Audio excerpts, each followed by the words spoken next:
ओम वंदे मातरम। मित्रों, स्वास्थ्य रक्षा से दवा मुक्त भारत का उद्देश्य लिए स्वदेशी चिकित्सक प्रभा भारती है आप सबका स्वागत करती है। मित्रों, शरीर में गर्मी बढ़ना आजकल ये समस्या बहुत अधिक बढ़ती जा रही है, क्योंकि इन दिनों मेरे पास सबसे अधिक कंसल्टेंसी और सबसे अधिक प्रश्न इसी विषय पर आए हैं। तो आज इस वीडियो में हम आपको बताने वाले हैं कि जो शरीर में गर्मी बनती है, गर्मी बढ़ती है, उसके लक्षण क्या हैं, इसके कारण क्या हैं, इसका समाधान आप कैसे करें, आपको क्या खाना है क्या नहीं खाना है, ये जानकारी हम आपको विस्तार से देंगे। उसके अलावा आप अभी तक जो चीज़ें ट्राई कर चुके हैं, पहले मैं वो बता दूं, आपने दवाइयाँ खाने का प्रयास किया है, दवाइयों से ठीक करने का प्रयास किया, क्योंकि मेरे पास जो आप लोगों ने बात की है ना, उसी आधार पर मैं वीडियो बना रही हूँ कि किसी ने कहा कि भाई हमने एलोपैथिक दवा ट्राई की, जिससे हमें नींद आती है तो काम करने का मन नहीं करता, तो टेंशन बढ़ जाती है, क्योंकि आलस बढ़ जाता है। कि एलोपैथिक दवाइयों में मोस्टली स्टेरॉइड होते हैं और वो पेन किलर का काम तो करते हैं, पेन तो मार देते हैं, लेकिन उससे नई समस्याएं भी खड़ी हो रही, क्योंकि जो समाधान चाहिए वो नहीं हो रहा है। उसके बाद दूसरी बात आती है कि हमने होम्योपैथिक भी ट्राई किया, लेकिन होम्योपैथिक से जैसा चाहिए वैसा रिजल्ट नहीं आ रहा, क्योंकि वहाँ भी बहुत चीज़ें नहीं पता चल रही हैं। और वहीं कुछ लोगों ने कहा कि हमने डाइट प्लान भी फॉलो किया। अब वो डाइट प्लान कभी तो लाभ दे रहा था, लेकिन अब वो लाभ नहीं दे रहा, क्योंकि भारत ऐसा देश है मित्रों जहाँ 6 ऋतुएं होती हैं, और यदि आप किसी एक प्रांत के हिसाब से डाइट प्लान बनाते हैं तो दूसरे प्रांत को लागू हो जाए ऐसा आवश्यक नहीं है, और हर ऋतु के अनुसार डाइट प्लान बदल जाता है। तो हम आपको सारी जानकारी देंगे ताकि आप अपनी इस समस्या का जड़ से समाधान कर सकें और अपने आप को बिना दवा के आप स्वस्थ बना सकें, क्योंकि हमने आरंभ में आपको कहा दवा मुक्त भारत का हमारा उद्देश्य ही है। तो चलिए आज की समस्या को हम आरंभ करते हैं, क्योंकि इतनी लंबी प्रस्तावना इसलिए दी ताकि आप वीडियो पूरा ध्यान से सुने समझें। आप समझे बिना कुछ भी करने जाओगे तो कभी कुछ नहीं होगा। और यदि आप अपनी गलती को मान ले तो आपको कारण समझ में आ जाता कि हाँ मेरे साथ ऐसा हुआ, मैंने ये गलती कर दी, तो वहीं से आपका मन तैयार हो जाता है और आपका समाधान जल्दी मिलने लग जाता है। इसलिए मैं आपको सारी जानकारी विस्तार से दे रही हूँ। तो मित्रों, सबसे पहले लक्षण डिस्कस कर रहे थे। इसके लक्षण में सबसे पहला लक्षण जो होता है ना मित्रों, कि पसीना आना बंद हो जाता है। अब पसीना आना क्यों बंद हो जाता है? कि हमारे शरीर में जो गर्मी बनती है उसके कारण से शरीर के अंदर इतना टेम्परेचर हो जाता है। अब ये टेम्परेचर नापते हैं ना, तो आप देखेंगे 99 के ऊपर ही अक्सर आपका टेम्परेचर मिलेगा, या 99 पर ही मिलेगा। उससे कम आपका टेम्परेचर बहुत कम मिलेगा। 98, 97 नॉर्मली जो टेम्परेचर रहता है उस वहाँ आपका टेम्परेचर नहीं मिलेगा। हाँ, 99 या उसके ऊपर 100, 101 तक जा सकता है। ये मेरा अपना भी रहा है। मेरा अपना टेम्परेचर 100 के ऊपर रहता था, 100, 101 के बीच में रहता था, और ये टेम्परेचर मेरे शरीर में करीब 1.5-2 साल रहा है। तो आप समझ सकते हैं ये होता है। और इसमें आप कोई बुखार की दवाई खाएंगे ना, वो काम नहीं करेगी, उल्टा आपके शरीर में गर्मी और बना देगी, जिससे आपकी समस्या और अधिक बढ़ जाएगी। इसलिए इसमें दवाइयाँ काम नहीं करते, बुखार की दवाई बिल्कुल काम नहीं करेगी। उसके बाद तो जब ये जो समस्या होती है ना, इससे पित्त शरीर में बढ़ जाता है। तो जहाँ पित्त बढ़ता है भूख अधिक लगती है, हाथ पैर में जलन होती है, पसलियों में जलन होती है, पीठ, आंख, और कई बार तो आंखों के बाल वगैरह झड़ जाते हैं। तो ये सब जलन का हिस्सा हो जाता है। और जो आपको भूख ज्यादा लग रही है, लेकिन एक समस्या दूसरी भी है, भूख तो लग रही है, खाना जल्दी जल्दी पच रहा है, और उतनी पॉटी भी नहीं होती है, और शरीर दुबला भी हो रहा है। जी हाँ, खाना अधिक खाने के बाद भी शरीर का वजन नहीं बढ़ रहा है, शरीर का वजन कम हो रहा है। ये इसकी बहुत विशेष समस्या होती है। और उसके बाद में तो एक और अगला जो लक्षण होता है, मुख कड़वा हो जाता है, कि मुंह में कड़वा स्वाद रहता है और मुख में दुर्गंध भी आती है। ऐसा लगता है पता नहीं अजीब सी कड़वी कड़वी गंध आ रही है, जो हमारे लिए बहुत हमें बेचैन कर देती है, किसी के सामने खड़े होकर बात नहीं करने देती है।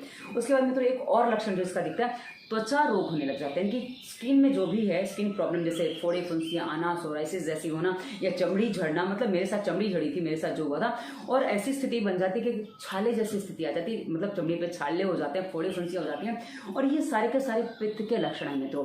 और उसके बाद मित्रों, किसी को यदि ये गर्मी से बढ़ी हुई गर्मी यदि बरसात पार कर जाती है, वो बरसात के बाद जो आती है वो शरद ऋतु होती है मित्रों। शरद ऋतु जब हम पितृपक्ष यानी कि जो पुरखों को खिलाते हैं ना, जो हमारे जा चुके इस संसार से, उनको जो हम भोजन करते हैं पितृपक्ष में, उस पक्ष में यदि आपको गर्मी बनी रह गई, तो ऐसी स्थिति में वहां पर शरद ऋतु में एक भयंकर समस्या आती है, जिसे हम शीत पित्त के नाम से जानते हैं। जब शीत पित्त होता है ना, तो ऐसी स्थिति में शरीर में जलन, सूजन और ऐसे खुजली करने का मन करता है। जब जिसको बीतती है ना, और आटे के एरिया, शीत पित्त यानी कि आटे के एरिया एक ऐसी समस्या है, लोगों ने इस समस्या को सालों झेला, क्योंकि उनको पता ही नहीं चलता ऐसा क्यों होता है। तो यहाँ आपको समझ में आ जाएगा कि आपको क्या करना है। ये आप कर लेते हो तो आपको समाधान हो जाएगा। और वही जो शीतपित्त होता है ना मित्रों, इसमें एक बहुत बड़ा रीजन होता है पेट साफ ना होना, वो गर्मी बढ़ने में भी रीजन होता है। उसके बाद मित्रों, शरीर में बेचैनी होना, और जैसा कि कहा बुखार बना रहता है। और सबसे एक और अलग बात होती है जब गर्मी बनती है कि कई बार नसें कहीं से भी फट जाती हैं, तो इसमें रक्त पित्त की समस्या भी हो जाती है। अब पुरुषों को नक्सीर आती है, कभी कभी खून की उल्टी हो जाती है, कभी खून की पॉटी भी हो जाती है। और महिलाओं को अक्सर माहवारी में महिलाओं को ये चीज़ें होती हैं, पर महिलाओं का एक अंग और एक्स्ट्रा है जिससे रक्त आता है, जिसे हम महावारी के रूप में जानते हैं। इनकी ब्लीडिंग वहां से भी होती है, इनकी योनि से भी ब्लीडिंग होना, ये सारी की सारी समस्याएं नॉर्मल हो जाती है जब ये पित्त बढ़ता है, क्योंकि शरीर की नसें जो है ना वो उस गर्मी को सहन नहीं कर पाते, तो कहीं से फट जाती हैं। और ऐसी स्थिति में कहीं चकत्ते वगैरह आना भी सामान्य होता है। मित्रों, मैं आपको डरा नहीं रही हूँ, ये लक्षण मेरे सामने आ चुके हैं तब मैं आपको बता रही हूँ, इसलिए आप ये मत सोचिए कि मैं आपको बहुत ज्यादा डरा रही हूँ, क्योंकि शुरुआत है। अब आप सोचिए शुरुआत में आप इतने परेशान हैं तो आगे जाके क्या स्थिति बनेगी, क्योंकि मेरे पास जो लोग आते हैं वो ऐसे ही बताते हैं। अब आपको बता दूं इसके कारण क्या है, क्योंकि कारण जाने बिना समाधान संभव नहीं होता है। मित्रों, सबसे बड़ी बात, यदि आपने अधिक व्यायाम किया, क्योंकि कोरोना काल में लोगों ने काम किया है, घर में रहते हैं, फुर्सत है, इम्यूनिटी बढ़ानी है, उस चक्कर में हैवी और तेज गति वाले व्यायाम किए। जब आप तेज गति वाले व्यायाम करते हैं और एसी में बैठ के आप व्यायाम करते हैं तो क्या है, एसी की ठंडक है और आपने जरूरत से ज्यादा व्यायाम कर लिया तो आपके शरीर में गर्मी बहुत ज्यादा बन जाती है। और ऐसी स्थिति जब बनती है ना मित्रों, आपको गर्मी बना देगी, गर्मी बढ़ा देगी। और कुछ व्यायाम के अलावा जो प्राणायाम आदि करते हैं, क्योंकि मेरे पास प्राणायाम वाले लोग भी आए कि हमने प्राणायाम किया जिससे कुंभक लगाया और जिसमें हमें समस्या बन गई। किसी ने जोड़ों के दर्द के लिए, क्योंकि किसी ने कोई योगा क्लास ज्वाइन किया, उन्होंने योगा जो शब्द इस्तेमाल किया, मैं तो इस्तेमाल कर नहीं करती हूँ, पर योगा क्लास जो ज्वाइन किया उसमें जो उन्होंने करवाया, किसी ने जोड़ों के दर्द के लिए किया था, किसी ने स्किन प्रॉब्लम के लिए किया था, और उसमें उनको ये समस्या बढ़ गई है कि भाई, किसी ने कफ आदि के लिए किया था कि उनको कुंभक करते करते, उनको व्यायाम करते करते गर्मी बढ़ गई है। तो ये कुंभक जो है ऐसी स्थिति है, आप खाली हाथों को यूं करके लगा के देख लीजिए, यूं करके आप देखिए आपके हाथ धीरे धीरे गर्म होने लग जाएंगे। आप इसको थोड़ी देर रखेंगे तो गर्म हो जाएंगे। मित्रों, जब आप सांस भर के या सांस छोड़ के पेट के अंदर जब उसको रखते हैं, भर के रखें चाहे छोड़ के रखें, उसमें आप उसको बल देते हैं कि उसको जोर लगाना पड़ता है। और जहां भी आप अधिक घर्षण करते हैं ना, वो हिस्सा गर्म हो जाता है। आप देखिए हाथ ऐसे पकड़ के रखिए, कोई गर्मी नहीं है, पर जब आप घिसेंगे गर्मी हो जाएगी। जब आप अधिक व्यायाम करते हैं, कुंभक करते हैं, तो स्थिति बन जाती है, इसलिए आपकी गर्मी बन जाती है। उसके बाद तो इसमें दूसरा जो बड़ा कारण है, तीव्र धूप में रहना। आप जहाँ टेम्परेचर बहुत ज्यादा, क्योंकि आजकल लोग एसी वगैरह ज्यादा इस्तेमाल करते हैं तो धूप भी उतनी तेज लगती है, टेम्परेचर उतना बाहर का बढ़ गया। और ऐसी स्थिति में यदि आप पानी कम पीते हैं तो टेम्परेचर आपको हानि करता है, उससे आपकी गर्मी बढ़ जाती है। उसके अलावा जो आग के सामने काम करते हैं, जो इनको प्लांट में या जहाँ कंपनी में काम करते हैं, बहुत अधिक गर्मी है, और जो मैंने देखा है लंबे समय हवन करने से, क्योंकि उसके सामने जो आग आती है ना, वहां से भी कभी कभी गर्मी बन जाती है। तो आपको ध्यान रखना होगा कि आप आग के सामने कितना बैठे। उसके बाद तो किसी को कोई वायरस बैक्टीरिया प्रभाव कर जाता है। अब किसी वायरस बैक्टीरिया जब शरीर में प्रभाव आता है ना मित्रों, उसके कारण से शरीर रोग प्रतिकारक क्षमता जो हमारी उससे लड़ने का प्रयास करती है। जो घर्षण होता है कहा ना, वहां से शरीर गर्म हो जाता है। तो बैक्टीरिया वायरस से लड़ने के चक्कर में भी बॉडी गर्म हो जाता है, इसमें कई बार ऐसी स्थिति बन जाती है। उसके बाद मित्रों, प्रोटीन वाली डाइट लेने से, प्रोटीन वाली डाइट में आप क्या लेते हैं, मीट लेते हैं, मछली खाते हैं, अंडा खाते हैं, उसके अलावा सूखे मेवे आदि का सेवन जो किया जाता है, और उसके अलावा सूखी सब्जियों का सेवन भी किया जाता है। राजस्थान वगैरह में कुछ लोग सूखी सब्जियां भी खाते हैं। अब इनका जो नेचुरल पानी वो खत्म हो चुका है, और जो मीट मांस है, ये इतना समझ लीजिए, अंडा वगैरह ये जो चीजें हैं ना, ये हमारा अंग, ये मांस का हिस्सा है, और वो चीजें हैं तो ये ऑलरेडी गर्म होती है, क्योंकि हमारी आंतें मांस को पचाने के लिए नहीं बनी, क्योंकि मांस पचाने के लिए जो आंतें चाहिए वो शेर की होती हैं, हमारी आंतें ज़्यादा लंबी है। तो ऐसी स्थिति में क्या होता है कि जो पचता नहीं तो पेट साफ नहीं होता। और मांस को नहीं पचा सकता। आप सब्जियों को पचा सकते हो, मांस को नहीं पचा सकते हो, अन्न को पचा सकते हो, मांस को नहीं पचा सकते, क्योंकि अंदर भी तो मांस का ही लोथड़ा है ना, इसलिए आंतें नहीं पचती। और उसके अलावा जब हम मांस खाते, कोई भी मांस खाता, मैं तो खाती नहीं, इसलिए वो हम निकल गया, पर हाँ उसको तुरंत मुझे एकदम अच्छा नहीं लगा, तो उसमें मैंने उसको क्लियर कर दिया। जब कोई मांस खाता है ना मित्रों, तो ऐसी स्थिति में क्या बनता है, जैसे जीव कोई जो मांस खाता है, शेर जब मांस खाता है वो शिकार करके लाता है, तब उसको खाता है, उसको खाने के बाद वो अपने हिसाब से करता है, और वो 2-4 दिन फिर शिकार भी नहीं करता है, और वही खा के पड़ा रहता है। पर मनुष्य ऐसा नहीं करता। मनुष्य जब मांस खाता है वो शिकार करके नहीं खाता। तो जो मांस खा रहा वो भी रोगी है, उसमें भी कुछ गड़बड़ है, और इस स्थिति में आपके शरीर में जो पेट साफ नहीं होने की स्थिति बनती है, उससे अधिक पित्त बढ़ता है, तो ये हमारे लिए हानिकारक हो सकता है। उसके बाद शरीर के अंग में सूजन होती है। अब सूजन 2 प्रकार की होती है। सूजन में आपको गर्म भी होता है, ठंडा भी होता है, पर सूजन में जब गर्मी बनती है, क्योंकि सूजन जब होती है ना तो वहाँ ब्लड सर्कुलेशन ज़्यादा चाहिए होता है, जो हो नहीं पाता। तो ऐसी स्थिति में, और कभी कभी बढ़ जाता है, जब नहीं होता है तो ठंडा हो जाता है, हो जाता है अधिक होता है तो वो गर्म हो जाता है। तो ऐसी स्थिति में भी कभी कभी बुखार जैसी स्थिति, यानी कि शरीर में गर्मी बनने की स्थिति बन जाती है। और वो आर्टिक एरिया में जो मैंने बताया ना, शीत पित्त की जो समस्या, तो उसमें वही स्थिति बन जाती है, तो ये समस्या आ जाती है। उसके बाद मित्रों एक और जो कारण बनता है वो नशा। नशा आप किसी भी चीज का करें मित्रों, वो उत्तेजना पैदा करता है, हमारी नस नाड़ियों को उत्तेजित करता है, तो हमारा ब्लड सर्कुलेशन उससे फास्ट हो जाता है, जिससे शरीर में गर्मी बन जाती है। तो नशा नहीं करना चाहिए, कोई भी नशा है, जैसे सिगरेट, बीड़ी, तंबाकू, गुटखा, चरस, गांजा, जो भी आप कर रहे हैं हर चीज आप छोड़ दीजिए। कुछ लोग तो कोरेक्स का भी नशा करते हैं, यानी कि कोई भी चीज जो आपको नशे के रूप में, चाय कॉफी भी इसमें शामिल हो जाती है। तो रोगों के कारण समझने के लिए इसी वीडियो के डिस्क्रिप्शन में हमने एक प्लेलिस्ट दी है, रोगों के कारण क्या है, तो आप ये सारी बातें वहाँ भी समझ पाएंगे डिटेल में, तो मैं आपको यहाँ शॉर्ट में बताई हूँ। उसके बाद जरूर किसी को रक्तचाप यानी कि मधुमेह ऊंचा हो, रक्तचाप बढ़ाओ, तो ऐसी स्थिति में भी गर्मी बन जाती है। उसके साथ गर्भावस्था में हार्मोन्स डिसबैलेंस होते हैं। अब गर्भावस्था में आपका खान पान कैसा है, आपकी सोच विचार कैसी है, इससे जब हार्मोन्स नेगेटिव डिसबैलेंस होते हैं कि नकारात्मक दिशा में चले जाते हैं, तो ये आपको अधिक कष्ट देते हैं। इसलिए गर्भावस्था में आपको मन को शांत रखना होता है, डाइट सही लेनी होती है, तो आपको गर्भावस्था में समस्या नहीं आती है। उसके लिए इसी वीडियो के डिस्क्रिप्शन में गर्भावस्था प्लेलिस्ट की वीडियो देख लीजिएगा। उसके बाद दवाइयों का सेवन करने से भी समस्या होती है। कई बार क्या होता है, किसी को कोई रोग हो जाता है, जैसे मेरे पास एक समस्या बहुत अधिक आई है, टीबी के रोगियों को जब समाधान करते हैं ना, उनको भी ये समस्या हो जाती है टीबी के रोगी में, या कभी किसी ने ऑपरेशन करवाया, कोई एक्सीडेंट वगैरह हो गया था, उसके लिए दवाइयाँ खाई हैं, या आप किसी भी रोग विशेष की दवाइयाँ खा रहे हो, वो दवाइयाँ थोड़ी भी ज़्यादा हो जाती है, क्योंकि बुखार के बाद भी होता है, कोरोना के बाद भी ये समस्या आई है। तो जब आप दवाइयाँ ज़्यादा खाते हो ना, उससे भी आपको ये समस्या हो जाती है कि आपको शरीर में गर्मी बन जाती है। उसके बाद तनाव चिंता तो हर चीज़ का बड़ा कारण है, रोग का बड़ा कारण है। तनाव चिंता यदि आप करते हैं, उसके समाधान के लिए डिस्क्रिप्शन में आप फालतू विचार मुक्ति प्लेलिस्ट देख लीजिए, सारे तनाव हट जाएंगे। उसके बाद वैक्सीन, जी हाँ मित्रों, कई बार हमारे देश में वैक्सीनेशन का चलन नहीं था, पर हम अंग्रेजों की बात जब से मानने लगे, हमने वैक्सीनेशन चालू कर लिया। और वैक्सीनेशन में क्या होता है, जो आपको शरीर में रोग नहीं होता, उसके बैक्टीरिया भी आपके शरीर में चले जाते हैं, जिससे वो कई बार समस्या खड़ी कर देते हैं। तो वैक्सीनेशन नॉर्मली नहीं करना चाहिए। और कोरोना का वैक्सीन तो कोरोना से डर के लोगों ने बहुत ज़्यादा लिया है, और इससे भी समस्या खड़ी हुई है। उसके बाद पानी की कमी, जी हाँ मित्रों, जब आपके शरीर में गर्मी बनी है, गर्मी कोई भी चीज़ गर्म हो, उसको ठंडा करने के लिए उसमें सबसे पहले आवश्यकता होती है पानी डालने की, और आप यदि पानी कम पीते तो समस्या आपकी बहुत अधिक बढ़ जाएगी।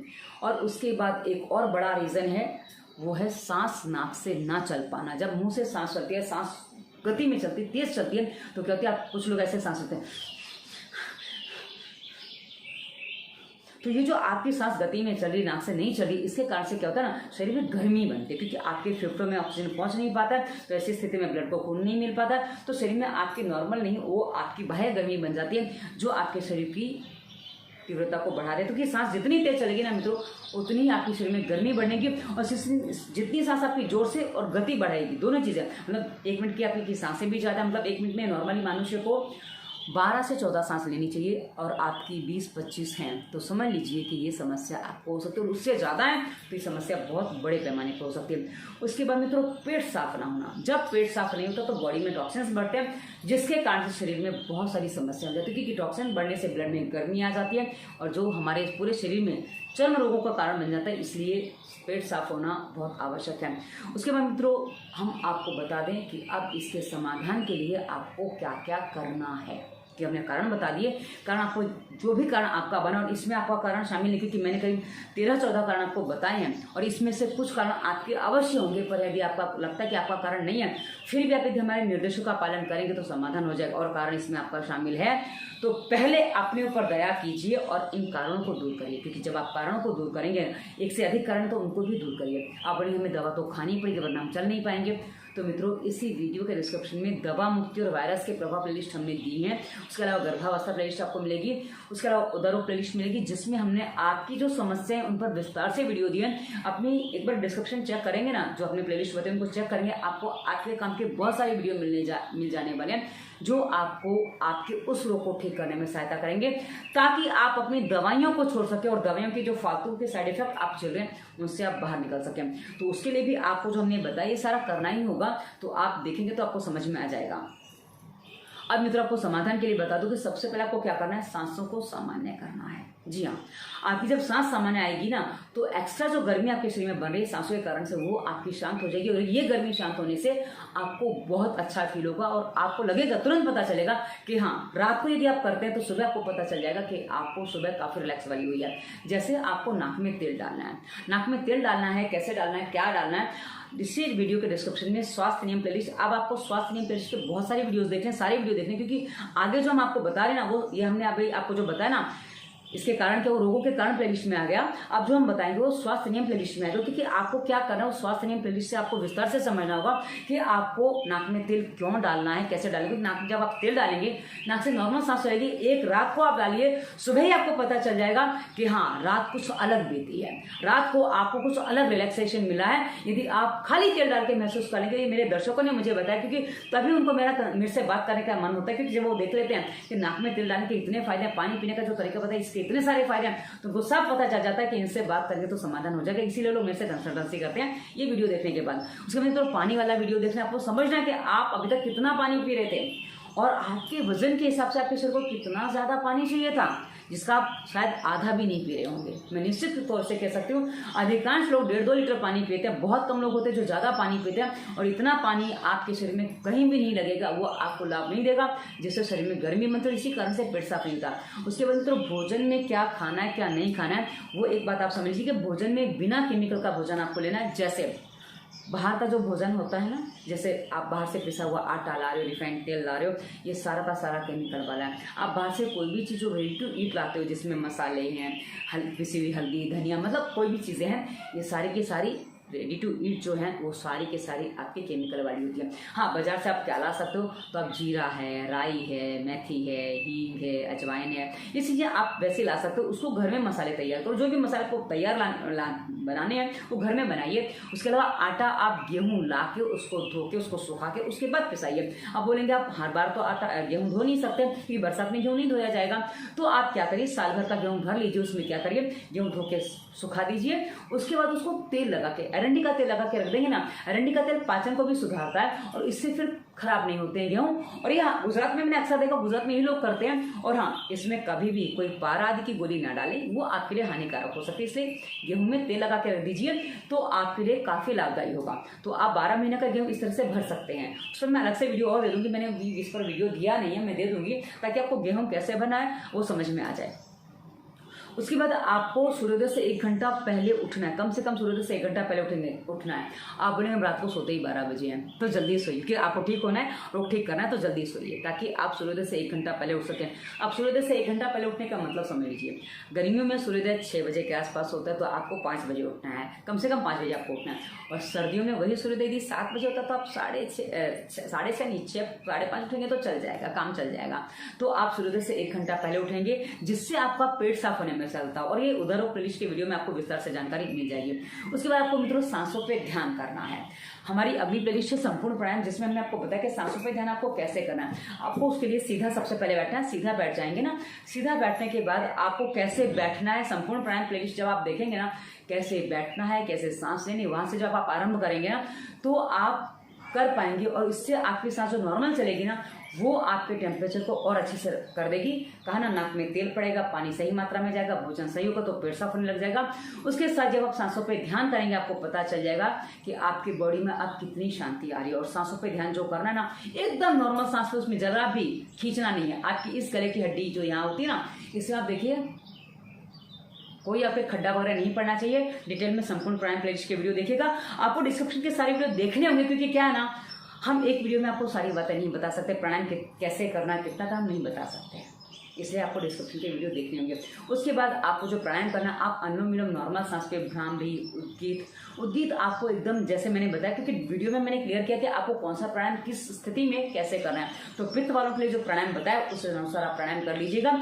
उसके बाद प्राणायाम करने में जब आप शीतकारी प्राणायाम करेंगे, इसमें आपको एक सावधानी रखनी होगी। यदि आपके जोड़ों में पीड़ा आ रही है, यदि आपके शरीर में पाचन शक्ति बंद पड़ेगी, क्योंकि आपकी पाचन शक्ति बहुत अच्छी थी, पर आपको पेट में भारीपन रहने लगे, आपको लगता है कि पानी पीने के बाद भी पेट ठीक से साफ नहीं हो रहा, पाचन कमजोर हो रहा है, तो आप शीतकारी कम कर लीजिए। क्योंकि शरीर में ठंडक बढ़ेगी ना, तो पाचन शक्ति भी प्रभावित होती है, और साथ ही जोड़ भी प्रभावित होते हैं। और किसी किसी को अभी तक तो आपको जुकाम नहीं हो रहा था, पर हाँ, छींके भी नहीं आ रही थी, क्योंकि इसमें जो लक्षण होते हैं उसमें छींके ना आना भी होता है, मैं भूल गई थी बताना। तो जो छींके नहीं आ रही थी, आपको छींके आना चालू हो तो समस्या नहीं लेना, एक आध बार जुकाम हो जाए तो समस्या नहीं लेना, क्योंकि ये स्थिति के बाद आप थोड़ा ठीक होने लग जाएंगे, वो आपको ठीक होने की स्थिति बन जाएगी।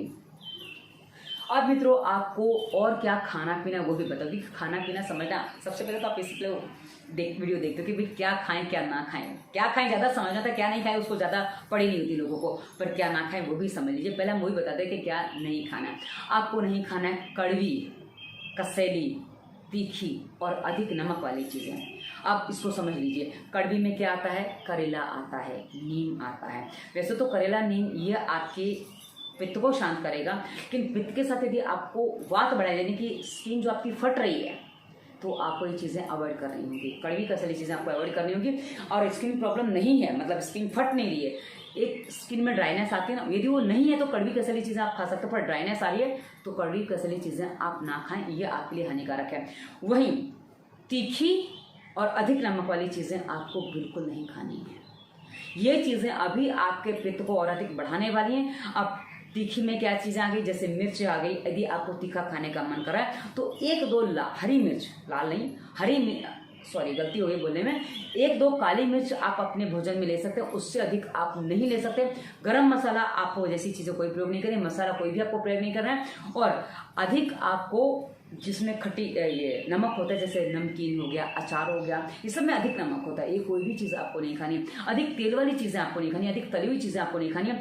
और साथ ही आपको टीन फूड नहीं खाना है, बाहर का खाना नहीं खाना है, मैदे वाली चीज़ें नहीं खानी, ये सारी चीज़ें आपको अवॉइड करनी है। ये यदि आप खाएंगे तो ये आपको परेशानी खड़ी कर सकती है, जिससे आप अधिक परेशान हो सकते हो। अब मित्रों आपको बता दूं कि आपको भोजन में क्या चीज़ें लेनी, क्योंकि ये आपका सबसे अधिक इंटरेस्टिंग विषय है। मित्रों गर्मी शांत करने के लिए हमारे यहाँ बहुत सारी औषधि हैं, जिसमें 2-3 के आपको नाम बता दूं, क्योंकि क्या है ना, ये औषधियाँ बहुत सरलता से उपलब्ध होती हैं। जैसे सब्जा है, सब्जा को आई थिंक अंग्रेजी में मैं नाम बोलूँ क्या कहते हैं, आप सब्जा करके सर्च कर लीजिए, आपको मिल जाएगा। और उसके बाद एक और चीज़ है जिसे हम कतीरा के गोंद कतीरा के नाम से जानते हैं। दिखने में गोंद जैसा होता है, पर ये गोंद जैसे गोंद प्लस पकड़ता है ना, ये वैसा नहीं होता, ये एकदम अलग हो जाता है। फूलने के बाद इतना सा डालो ना तो फूल के इतना हो जाता है, तो ये गोंद कतीरा होता है मित्रों।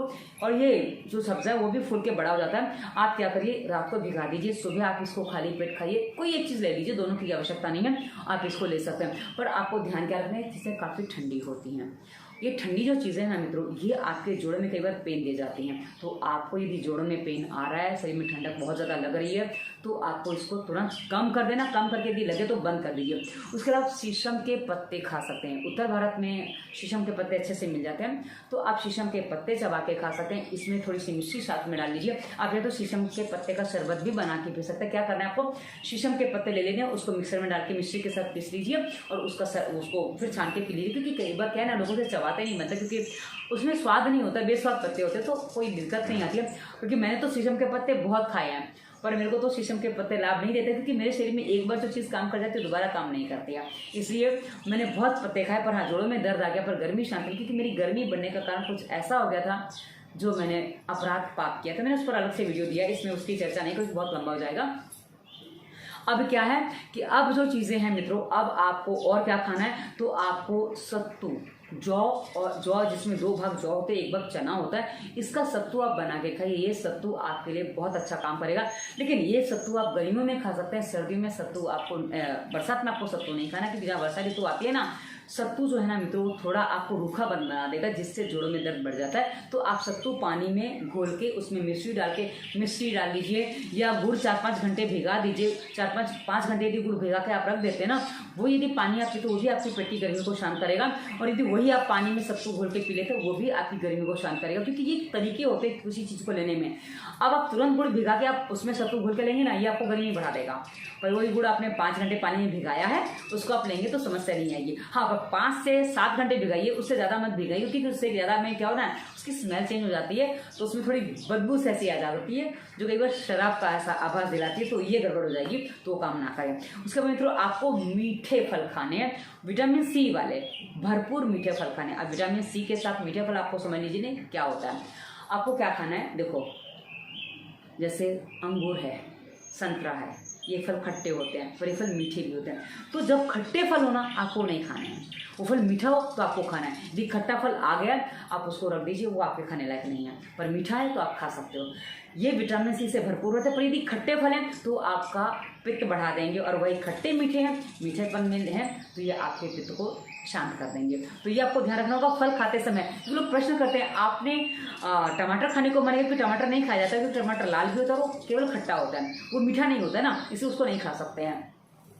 लेकिन संतरा है, ये चीज़ आप खाने को बोलते हैं, मैंने कहा ऐसा खट्टा नहीं खाना, ऐसे मीठा खाना है आपको, तो ये आपको समझना होगा। उसके बाद मित्रों आपको भरपूर सब्जियां खानी है, हरी सब्जियां जो भी मौसम में आ रही, क्योंकि आपको जो डाइट प्लान है ना मित्रों, वो आप जिस देश में, जिस प्रांत में, जिस जगह रहते हैं, वहाँ जो सस्ती फल सब्जियां उपलब्ध हैं, जिस ऋतु में आप चलोगे, कि मैंने कहा ना, आरंभ में कहा था, हर 2 महीने में डाइट प्लान चेंज होता रहता है, हर समय हमारा भारत का डाइट प्लान चेंज होता है, क्योंकि आपकी जो स्थिति, आप जिस प्रांत में रहते हैं उस प्रांत में क्या उपलब्ध है, क्या भोजन में उपलब्ध है, क्या सब्जियों में और फलों में उपलब्ध है, और क्या सस्ता मिल रहा है, वही आप भोजन में लें, ताकि वो आपके लिए गुणकारी हो। क्योंकि आपकी मिट्टी में जो उगेगा ना, जहाँ पर रह रहे हो उसकी मिट्टी में जो उगेगा ना, वही आपके लिए लाभकारी होगा, अन्यथा अन्य चीज़ आपके लिए हानिकारक होंगी।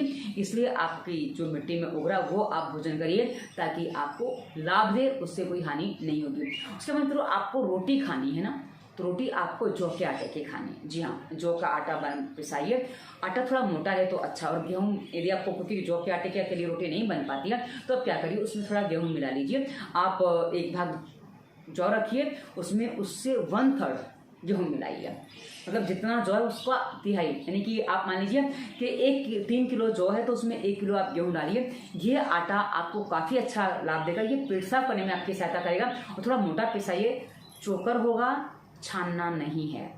आप बोलेंगे मुंह में लग रहा है ये तो, पर यदि लगे तो फिर मोटी छलनी से छान लीजिएगा, ताकि वो मोटा मोटा सा निकल जाए। पर हाँ, आटा आपको बारीक नहीं खाना है, आपको आटा मोटा ही खाना है, क्योंकि मोटा आटा जो उसमें फाइबर अच्छा होता है, तो ये पेट साफ करने में हमारी सहायता करता है। उसके मित्रों मूंग की दाल, आपके लिए छिलके वाली मूंग की दाल, ये आप खा सकते हैं, या आपके लिए आप 12 महीने इसको खा सकते हैं। आपने देखा होगा लोग कहते हैं मूंग की दाल की खिचड़ी तो ये तो रोगियों को खाना है। अब आप समझिए कि जो चीज़ रोगियों को ठीक कर सकती है वो आप नॉर्मल खाएं, तो उससे आपका हमेशा ही स्वास्थ्य सही रहेगा।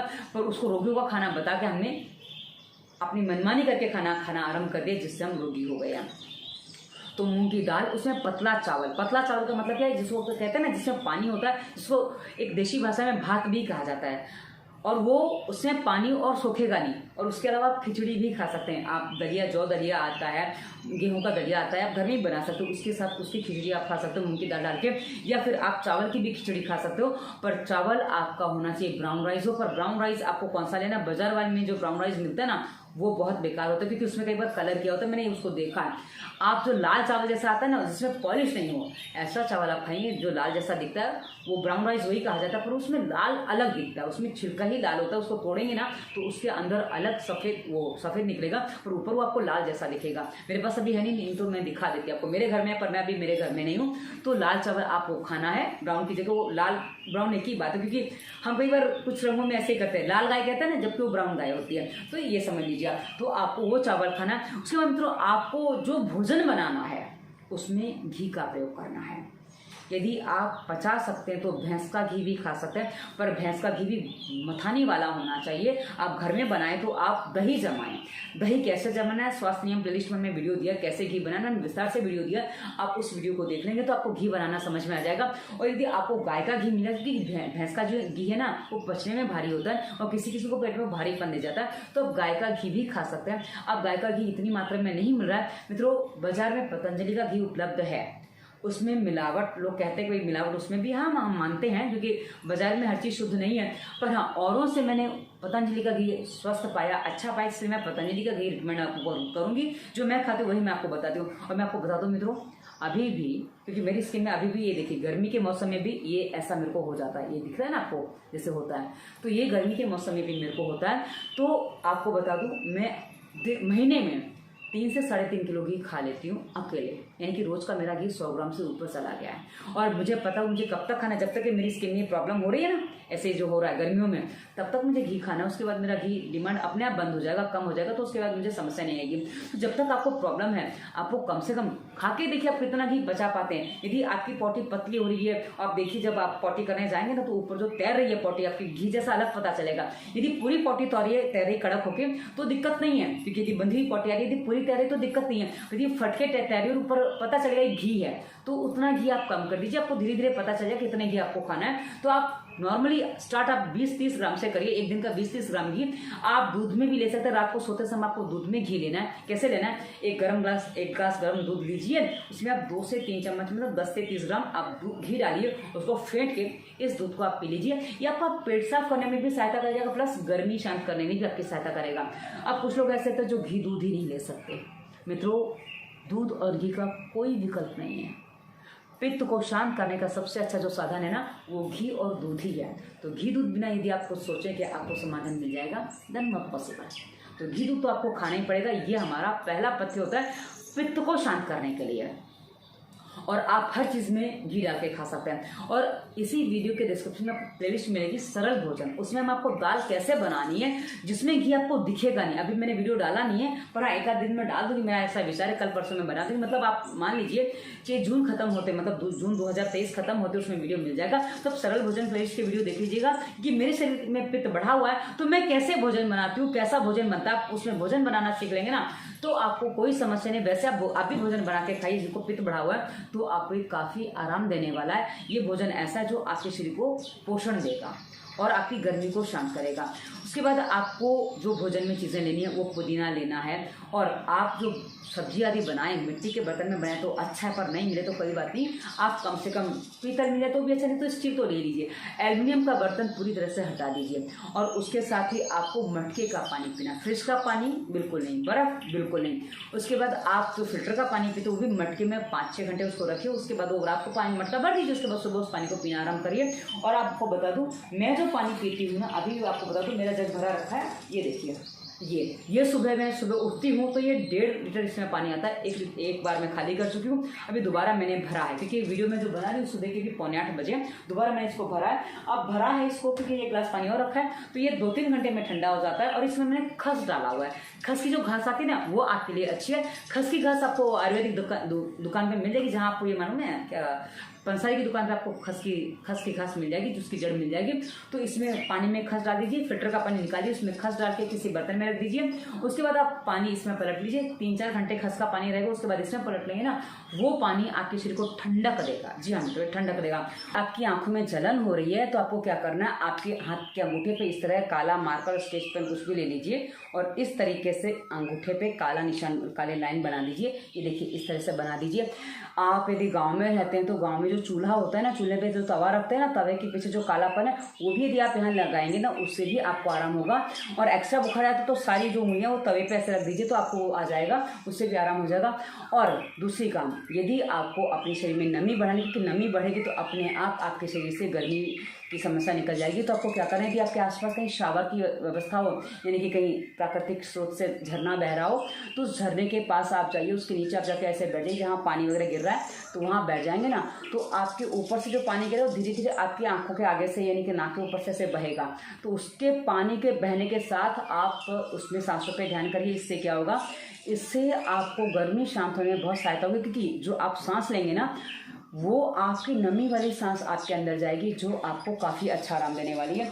अब यदि वो नहीं हो पा रहा है, इनके प्राकृतिक स्रोत नहीं है, तो आप अपने घर में जो बाथरूम में स्नान करने के लिए जो आपका शावर लगाया है उसका पानी धीमा चालू कर लीजिए। उसमें भी आप ऐसे नीचे बैठ के धीरे धीरे पानी ऊपर से गिरेगा और ऐसे सांस लेते रहेंगे, छोड़ते रहेंगे, सामान्य सांसों पे ध्यान करेंगे ना, वो भी आपको काफ़ी अच्छा लगेगा। और उसके अलावा पानी के टब में भी बैठ सकते हैं, बाथटब में बैठ जाइए। और उसके बाद पानी आपको इतना चाहिए, टब नहीं तो ड्रम ले लीजिए, बड़ा सा ड्रम, उसमें आप खड़े हो जाइए, बैठ जाइए। इतना पानी आपका रह जाए ना, तो उससे क्या आपकी नमी वाली जो सांस चलेगी वो आपको काफ़ी अच्छी रहेगी। आप पानी में कितनी देर बैठे वो भी समझ लीजिए। जब तक आपके हाथों में खुजली, हाथ पैर में खुजली ना आ जाए, मूंगी जैसी स्थिति ना बन जाए, तब तक आप बैठ सकते हैं। मतलब मिनिमम कितना बैठना है वो आप डिसाइड करो, पर मैक्सिमम इससे ज़्यादा आपको नहीं बैठेंगे। हाथों में खुजली आ गई, सुनपन जैसा हो रहा है, तो आपको तुरंत पानी से निकल आना है। उससे पहले निकालेंगे तो अच्छी बात है, थोड़ा क्योंकि आने ना दे, पर आ जाए तो कोई बात नहीं, पर उसके तुरंत निकल आई, पता चला खुजली हो रही है, ऐसे से हो रहा है, निकल आओ, हाथ में या पैर में निकल आओ। ये आपकी सावधानी है ताकि आपको उससे ज़्यादा तकलीफ ना हो जाए। अब यदि ये भी सुविधा उपलब्ध नहीं है तो आप क्या करिए, एक कोई भी रुमाल ले लीजिए, लीजिए, महिलाओं का रुमाल जो होता है छोटा पतला सा, ये मैंने कपड़ा लिया है सफ़ेद रंग का, ये देखिए इतना सा कपड़ा लिया है, ये डबल है, अभी भी ये डबल है। तो कपड़े को क्या करिए, आप गीला कर लीजिए। गीला करने के बाद इस तरह उसको फोल्ड कर लीजिए और इसको आपको क्या करना है, नाक पे ऐसे रखना है। ये देखिए नाक पे से चिपक जाएगा, ये इस तरह से गीला है ना, ये चिपक जाएगा ऐसे। और उसके बाद आपको सांस यहाँ से लेनी, इससे भी आपको काफ़ी आराम मिलेगा। यदि वैसे पानी की सुविधा नहीं तो आप ये कर सकते हैं, ये आपको काफ़ी अच्छा आराम देने वाला है, क्योंकि इससे जो हवा जो जाएगी ना, और हो सके तो कपड़ा आपका बहुत जल्दी सूख जाने वाला है, ये ध्यान रखना। तो इसको आप बार बार गीला करते रहिए, गीला एक बार करने से काम नहीं चलेगा, बार बार करिए। तो ये इस तरह इतना लंबा रहेगा ना, तो इससे आपकी नमी वाली हवा जाएगी, ये आपके शरीर की गर्मी को बहुत अच्छे से और जल्दी शांत करेगी। तो आप ये प्रयोग भी कर सकते हैं, इसमें आपको सांसों पे ध्यान, और चाहे तो अनुलोम विलोम, यदि आप अनुलोम विलोम करने योग्य हो गए तो आप अनुलोम विलोम ऐसे करेंगे, इस तरह से, ऐसे नाक बंद करके इस तरह से अनुलोम विलोम करेंगे।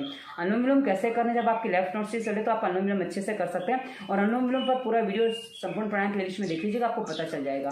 तो ये आपको इस तरह से अनुलोम विलोम इस तरह से आप कर सकते हैं, ये आपको बहुत अच्छा लाभ देने वाला है।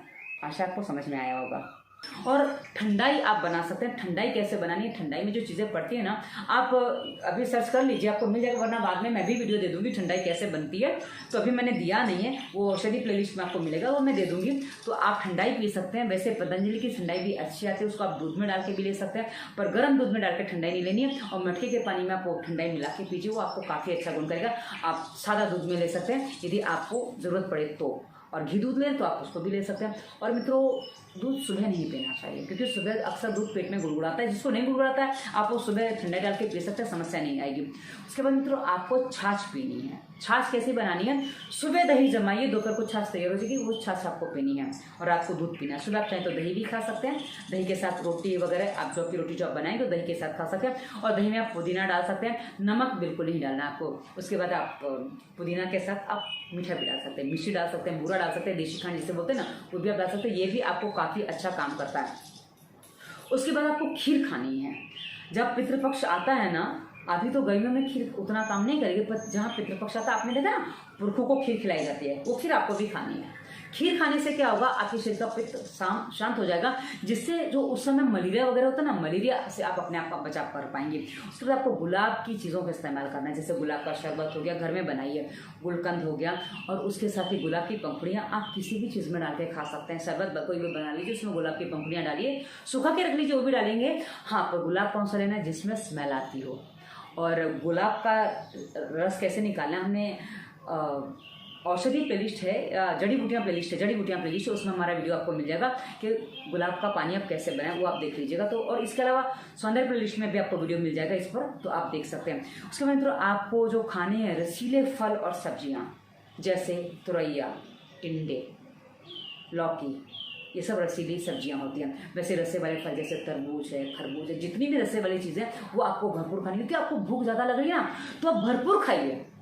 इससे आपके शरीर को पोषण भी मिलेगा और आपका पेट भी भरेगा और आपको ज़्यादा भी नहीं होगा, क्योंकि पानी जा रहा है ना, तो आपको नुकसान नहीं करेगा। तो ये सब्जी और फलों के रूप में आप पानी पिएंगे, नुकसान नहीं करेगा। और आप केवल सब्जी खाना सीखिए। तो लोगों के मन में भ्रम बैठा कि हम रोटी नहीं खाएंगे तो शरीर में ताकत नहीं आएगी, शरीर कमज़ोर हो जाएगा। निकाल दीजिए भ्रम को, क्योंकि मैं पिछले काफ़ी लंबे अरसे से केवल सब्जी खा के, कभी आधी रोटी खा ली, कभी एक रोटी खा ली, क्योंकि भाभियाँ चिल्लाती हैं, मैं अभी भाभी क्या हूँ ना, तो भाभियाँ चिल्लाती रोटी नहीं खाती है, पर मैं सब्जी भरपूर खा लेती हूँ। फिर मैं बता देती हूँ, देखो मैं दाल खा रही हूँ, सब्जी खा रही हूँ, तो इससे मेरा पोषण हो जाता है। तो समझ में आता है कि हाँ भाई हो जाता है, तो मैं उनको समझा पाई हूँ, तो अब वो मान जाती हैं। तो ये मैंने इसलिए बताया क्योंकि कई बार लोग समझ नहीं पाते क्या हो रहा है। उसके बाद मित्रों, आपको लौकी, तो ये तो मैंने बता दिया। उसके बाद एक पेठा आता है, कद्दू पीला वाला, जिसको इंग्लिश में पंपकिन कहते हैं, और एक पेठा आता है जिसकी पेठे की मिठाई बनती है। आप पेठे का रस भी पी सकते हैं, उसका सूप भी बना के पी सकते हैं। मित्रों, आप किसी भी सब्जी का, लौकी का, तुरई का, कद्दू का, पेठे का, किसी भी सब्जी का सूप बना के पी सकते हैं। इवन आप आलू का भी सूप बना के पी सकते हैं। आलू की सब्जी घी में ना बनाएं, क्योंकि आलू की सब्जी अगर आप घी में बनाएंगे ना, वो आपका पेट बढ़ा देगा। पर बाकी सब्जियां आप घी में बनाते तो वो आपको नुकसान नहीं करेगी, क्योंकि जिसमें रस पानी छूट रहा है वो सब्जी आप घी में बनाएंगे तो नुकसान नहीं करेगी। पर जिस सब्जी में रस नहीं बनी कि पानी नहीं छूटता, जैसे लौकी है तो इसमें रस छूटता है ना, तो इसमें नुकसान नहीं करेगा। और जो सब्जी सूखी सी बनती है, जैसे फूल गोभी है, पत्ता गोभी है, आलू है, ये सब सूखी सब्जियां बनती है ना, तो इसमें यदि आप पानी डाल के बनाएंगे तो काम नहीं करेगा। घी में बनाएंगे, घी ज़्यादा रहेगा तो इसमें आपको उतना काम नहीं करेगा। तो आपको सब्जियां कौन सी खानी है, कहा ना, सरल भोजन प्लेलिस्ट में आपको विस्तार से वीडियो मिल जाएंगे। अब जो नहीं खाना वो भी बता दिया है, जो खाना है वो भी बता दिया, सारे समाधान आपको मैंने बता दिया। अब मित्रों, ये जानकारी आपको कैसी लगी, ये वीडियो आपको कैसा लगा, ये आपके लिए कितना उपयोगी है, पहले इस वीडियो के निर्देशों का पालन करना आरंभ करिए। मैं मानती हूँ, मैं जानती हूँ आप डरे हुए, क्योंकि मेरे पास डरे हुए लोग ही फ़ोन करते हैं मुझसे, कंसल्टेंसी डरे हुए लोग ही करते हैं, पर आप पहले निर्देशों का पालन करके देखिए। आपको उम्मीद से ज़्यादा, यानी कि आपको जितनी आशा थी उससे अधिक रिजल्ट मिले ना, और कन्फ्यूज़न हो, फिर हमसे बात करिए, क्योंकि हमसे बात करने की फीस होती है। फीस आपकी समस्या, आप हमारा कितना समय लेंगे उस अनुसार होती है। तो ये वीडियो कैसा लगा, आपको जानकारी कैसे लगी, आप फॉलो करके बताइए, कैसी बताइए। आप यदि इस वीडियो को फॉलो करके आप किसी और वीडियो पे भी कमेंट करेंगे तो भी चलेगा, ऐसे नहीं कि आपको इसी वीडियो पे कमेंट करना है, ऐसा कुछ भी नहीं है। आप किसी भी वीडियो पे कमेंट करें, क्योंकि वो कमेंट हमारे तक पहुँचती है और साथ ही हमारे दर्शकों तक भी पहुँच जाती है। और डिस्क्रिप्शन में ही हमने इंस्टाग्राम, फेसबुक का लिंक दिया, जहाँ बहुत सारी मोटिवेशनल थॉट्स देते हैं जो जीवन जीने में प्लस आपके मन को शांत रखने में आपकी सहायता करते हैं। और अंत में हमने अपना नंबर दिया, व्हाट्सएप नंबर दिया, तो अब हमसे वीडियो पर, इंस्टाग्राम, फेसबुक या व्हाट्सएप पे कहीं भी प्रश्न पूछिए, आपको हर जगह उत्तर मिलेगा, क्योंकि हम जो जिम्मेदारी लेके बैठे हैं ना मित्रों, वो स्वास्थ्य के प्रति है। तो हम प्रयास ये करते हैं कि जल्दी से जल्दी आपको उत्तर दें। और कभी कभी क्या, कहीं नेटवर्क नहीं है, कहीं बाहर गए तो कभी आगे पीछे होता है, अन्यथा हमारा प्रयास होता है कि हम जल्दी से जल्दी आपको उत्तर दें। तो अब ये वीडियो कैसा लगा उसे बताइएगा, और आप क्या जानना चाहते हो वही बताइएगा। धन्यवाद। वंदे मातरम।